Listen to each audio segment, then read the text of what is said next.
Exercise 5.2 page number 106 question number 5। इसके मैंने ये दो पार्ट्स लिख दिए हैं, part number 1 and part number 4।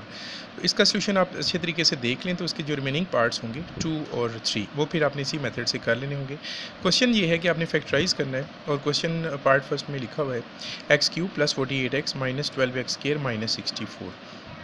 तो आपने इसमें से कंसिडर करना है और देखना है कि ये किस फार्मूला से रिलेट कर रहा है ये क्वेश्चन। तो ये देख रहे हैं ये x³ है और फिर ये 64 है, ये भी 4 का क्यूब बन रहा है और मिडल में ये वैल्यूज़ मल्टीप्लाई हो रही हैं और एक नंबर के साथ जो है वो मल्टीप्लाई होने के बाद 48 और 12 की फॉर्म में आ रहे हैं।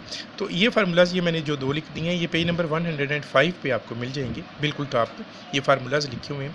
तो ये फार्मूलाज़ इसमें अप्लाई होंगे। तो हमने देखना ये है कि ये किस को रिप्रेजेंट करें और ये किसकी राइट हैंड साइड है। इन दोनों फार्मूलाज़ में से ये जो वैल्यूज़ हमें गिवन है ये किसकी राइट हैंड साइड है। तो जिसकी राइट हैंड साइड होगी उसकी लेफ्ट हैंड साइड हमारा आंसर होगा, हमने फाइंड करना होगा बेसिकली।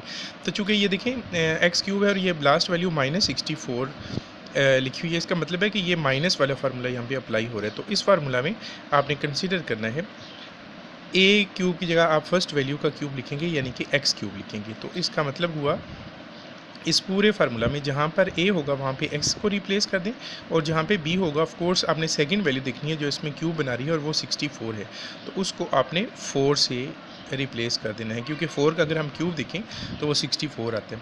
तो आगे माइनस है तो ये मैं माइनस लगा रहा हूँ, फिर 3 लिखा हुआ है तो मैं फिर 3 लगा रहा हूँ। a² की जगह हो जाएगा मेरे पास x का स्क्वायर और b की जगह मैंने आपको बताया कि हम 4 से रिप्लेस करेंगे। Then 3 × a is again x while b² मतलब 4²। तो स्टूडेंट्स अगर आप गौर करें तो ये x³ ये x³ हो गया, -4³ ये 64 हो गया। अब इन दोनों को मल्टीप्लाई करें तो 4 3 टाइम 12 - 12x² ये वाली वैल्यू आ गई और फिर प्लस 3x और 4² करें तो 4² 16 को 3 से मल्टीप्लाई करें तो 48 आ जाएगा, 48x। तो इसका मतलब है कि ये पूरे का पूरा फार्मूला इस फार्मूला को रिप्रेजेंट करे। तो आप इसकी लेफ्ट हैंड साइड लिख कर बताएंगे कि लेफ्ट हैंड साइड पे क्या आएगा। यहाँ पे लेफ्ट हैंड साइड में लिखा हुआ है a - b। तो आपने देखना है कि आपकी जो वैल्यू है उसमें a क्या है और b क्या है। तो वो हमें पता है कि जिसका क्यूब होगा ऑफ कोर्स वही क्यूब होगा, उसी का ये क्यूब होगा। तो एक वैल्यू मेरे पास x है माइनस सेकेंड वैल्यू मेरे पास 4 है, तो मैं इसे लिखूंगा x - 4 होल क्यूब। तो ये स्टूडेंट्स मेरा आंसर आ गया। बेसिकली इसका आंसर x - 4 होल क्यूब है।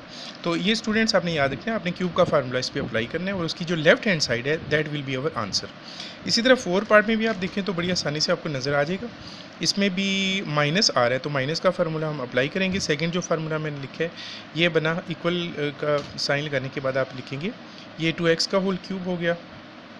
फिर उसके बाद -b³ की जगह हमारे पास ये थोड़ा सा वैल्यूज़ रैंडम है तो रैंडमली फार्मूला चेंज हो सकता है, यानी कि आप उसकी वैल्यूज़ को इंटरचेंज कर सकते हैं।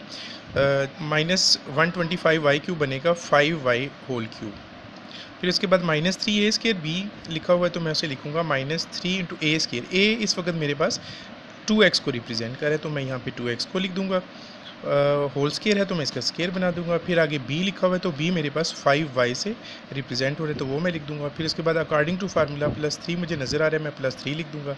फिर a को रिप्लेस करना है तो जो क्यूब वाली वैल्यू होगी वही हमारा a होगा तो वो 2x है, वो मैं आपको बता चुका हूँ।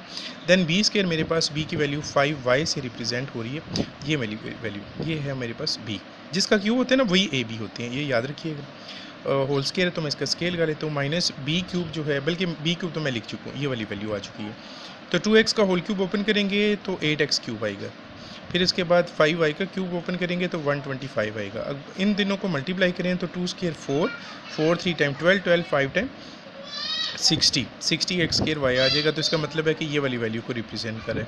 और उसके बाद ये अगर मैं इस वैल्यू को ओपन करूँ तो 5² 25 25 2 टाइम 50 50 3 टाइम 150 तो वाइस के। तो ऑफ कोर्स ये वाली वैल्यू इसको रिप्रेजेंट करिए। तो मुझे सिर्फ इसकी लेफ्ट हैंड साइड फाइंड करनी है और लेफ्ट हैंड साइड भी according to formula a - b whole cube लिखा हुआ है तो मैं इसे लिख दूँगा 2x - 5y होल क्यूब। तो स्टूडेंट्स इस पूरे क्वेश्चन में आपने याद रखना है, आपने सिंपली लेफ्ट हैंड साइड पे आपने देखना है कि ये किसका क्यूब बना रही है, आपने उसके क्यूब की वैल्यू को फाइंड करना होगा। तो ये मैंने 1 और 4 में आपको सोल्यूशन बता दिया है। पार्ट नंबर 2 और 3 जो है वो आपका होमवर्क होगा। बिल्कुल सेम इसी मेथड से आपने लेफ्ट हैंड साइड फाइंड करनी है और वही जो लेफ्ट हैंड साइड होगी वही आपका आंसर होगा। तो इसको आप सोल्यूशन करें और जिसमें कोई प्रॉब्लम हो या कोई आपको चीज़ समझ आए तो मुझे बताइएगा।